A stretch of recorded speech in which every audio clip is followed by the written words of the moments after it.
ಅದನ್ನೇ ಇದನ್ನ ನಾ ಹೇಳಿದಲ್ಲ, ಯಾರು ಮಾಡ್ಬೇಕಾಗತ್ತೋ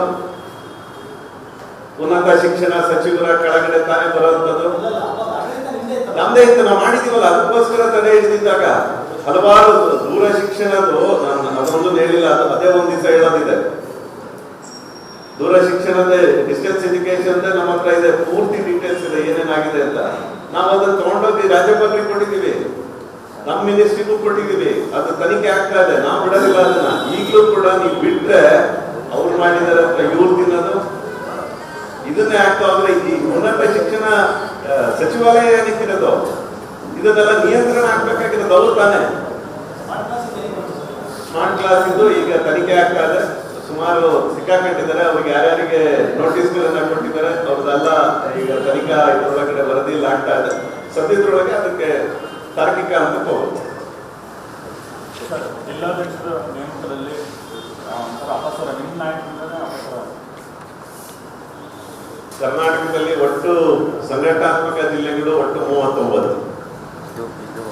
ನಮ್ದು ಒಂದು ರೂಲ್ಸ್ ಅಂಡ್ ರೆಗ್ಯುಲೇಷನ್ಸ್, ನಮ್ಮದೇ ಆದಂತಹ ಭಾರತೀಯ ಜನತಾ ಪಾರ್ಟಿಯ ಸಂವಿಧಾನ ಇದೆ. ಅದರ ಅಂಗವಾಗಿ ನಾವು ಮಾಡಿದಂತ ಒಟ್ಟು ಪ್ರಕ್ರಿಯೆಯಲ್ಲಿ ರಾಜ್ಯದಲ್ಲಿ ಎಲಿಜಿಬಿಲಿಟಿ ಅಂತ ಅಂದ್ರೆ ಒಂದು ಜಿಲ್ಲೆಗೆ 10 ಮಂಡಲ ಅಂದ್ರೆ ತಾಲೂಕು ಅಥವಾ ಮಂಡಲಗಳಂತ ಹೇಳ್ತೀವಿ. ಆ 10 ಮಂಡಲಗಳಲ್ಲಿ ಕನಿಷ್ಠ 5 ಮಂಡಲಗಳ ಪ್ರಕ್ರಿಯೆಯಾಗಿ ಅಲ್ಲಿನ ಮಂಡಲ ಅಧ್ಯಕ್ಷ ಆಗಿದ್ರೆ ಜಿಲ್ಲಾಧ್ಯಕ್ಷ ನೇಮಕ ಮಾಡುವಂತ ಪ್ರಕ್ರಿಯೆಗೆ ನಾವು ಮಾಡ್ತೇವೆ.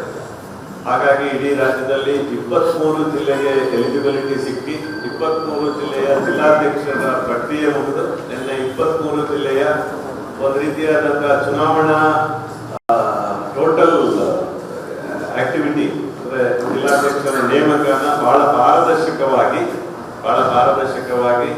ಮಾಡುವಂಥದ್ದನ್ನಾಯ್ತು. ನಮ್ದು ಚುನಾವಣೆ ಅನ್ನೋದಕ್ಕಿಂತ ಸಹಮತದಿಂದ 23 ಕಡೆ ಒಬ್ಬರು ನಾಮಿನೇಷನ್ ಅನ್ನ ಹಾಕಿರೋದು 23 ಕಡೆ ನಿನ್ನೆ ಅಧಿಕೃತವಾಗಿ ಕರ್ನಾಟಕದಲ್ಲಿರುವ 23 ಜಿಲ್ಲೆಯ ಬಿಜೆಪಿಯ ಜಿಲ್ಲಾಧ್ಯಕ್ಷರನ್ನಾಗಿ ನೇಮಕ ಮಾಡಲಾಗಿದೆ. ಇರುತ್ತೆ ಒಂದು ಪಕ್ಷ ಅಂದಮೇಲೆ ಸಣ್ಣ ಪುಟ್ಟ ಗೊಂದಲಗಳು ಇದ್ದೇ ಇರುತ್ತೆ. ಅಪೇಕ್ಷಿತರು ಜಾಸ್ತಿ ಆಗ್ತಾ ಇದ್ದಾರೆ, ಯಾಕಂದ್ರೆ 15 ಕೋಟಿಗಿಂತ ಹೆಚ್ಚು ಮೆಂಬರ್ಶಿಪ್ ಅನ್ನ ಹೊಂದಿರುವಂತಹ ಭಾರತೀಯ ಜನತಾ ಪಾರ್ಟಿ ಅಂತ ಕಡೆ ನಾನೊಬ್ಬ ಜಿಲ್ಲಾಧ್ಯಕ್ಷ ಆಗ್ಬೇಕು, ಮಂಡಲಾಧ್ಯಕ್ಷ ಆಗ್ಬೇಕು, ಬೂತ್ ಅಧ್ಯಕ್ಷ ಆಗ್ಬೇಕು ಅಂತ ನಮ್ಮಲ್ಲಿ ಹೆಚ್ಚು ಕಾರ್ಯಕರ್ತರು ಇರೋದ್ರಿಂದ ಸಣ್ಣ ಪುಟ್ಟ ಗೊಂದಲಗಳಾಗುತ್ತೆ. ಆ ಸಣ್ಣ ಪುಟ್ಟ ಗೊಂದಲಗಳನ್ನು ನಿವಾರಣೆ ಮಾಡುವಂಥದ್ದನ್ನ ಕೇವಲ ಇನ್ನೊಂದು 10-15 ದಿನದಲ್ಲಿ ಎಲ್ಲದನ್ನೂ ಸರಿ ಹೋಗಿ ರಾಜ್ಯದ ಅಧ್ಯಕ್ಷರನ್ನು ಕೂಡ ಸ್ಮೂತಾಗಿ ನೇಮಕ ಆಗುತ್ತೆ.